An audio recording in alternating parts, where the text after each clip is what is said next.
لما قال يا الله يا من عليك الركن والوكنة، يا الله يا من عليك الركن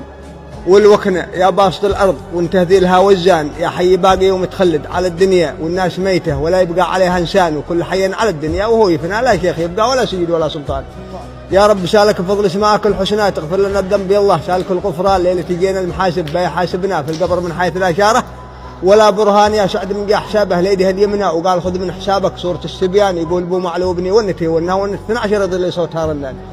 ذي صرف هاجير لا حطت على المبنى الدق مبناه واصبح كل شيء خربان، من باطل الوقت ذي من جوره تعبنا كلنا وهو من زمانه يشتكي تعبان والوضع من هار، من يا شعب ينقذنا القيع مذلوح ودوله مع الشبعان، لكن على ذي يسرحنا وروحنا عساه يوبه لنا والقيد لا يهتان. وبعد يا طار شرطون وزهد الرطنا حروف بعطيك مثل اللول والمرجان، وقصد فريد بن صالح ذي تناسانا مع الشي عذر اوهم اننا زعلان، وبالرساله معك تحمل تحيتنا، وعطر باريس غالي قيمته الاعوان، رشه اخوته بجمل هديتنا، وباقي العطر قسمته على الجيران.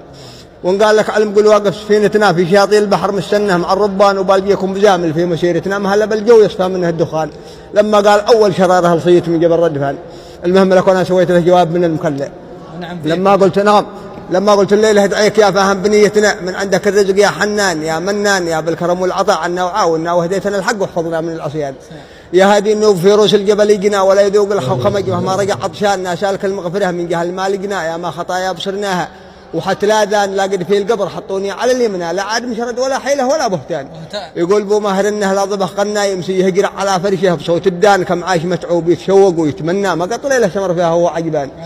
وبعد يا مرحبا بالخط رحبنا ترحيب به تمتليل شعاب والوديان، فيه الكل محاليه والهرق بالمعنى جاني من الحد يافع منطقه قطنان، من عند بدي على فتره يهاجمنا يشكي من الشرعي هذه حكمها تعبان، كم عذبتنا وكم فيها تقعقعنا واليوم عاطل علينا شوكة الميزان. لكن على الله خاف حاجه ينصفنا، لما تقوم الحقائق يرقد القهدان، يا ابو علي ضن عقلك وقطع عسهنا عشلك مع الشعب ولا علق السودان. لا عاد تشبر عروس البحر ذي اخذنا قيمتك سهل ضحي باربعه شقعان ما عادها سهله.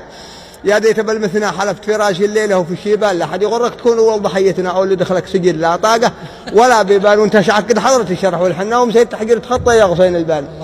قنعت ورضيت لما هي حبتنا قالت تبى صقر يحميها من القربان، واليوم يا صاحبي وزعلك منه هذا مهاريك ذي خطط للقشماني الداودي، قلت عيش اليوم محدثنا ذي لمة الشمل واصبحنا العيش اخوان، ما الحجب ما هاللعب فينا وذبحنا خلى الرجاجيل ذي ونعم كم النسوان. لما قالوا لقى جرائم كبيره منها خفنا من كل مسجد يشلون 4 زنوان، واليوم نعمه شرفنا في بنادقنا التبعد العزب مقلم ابو جهيمان، ما الكثر والقل بيد الله خالقنا رب الخليقات.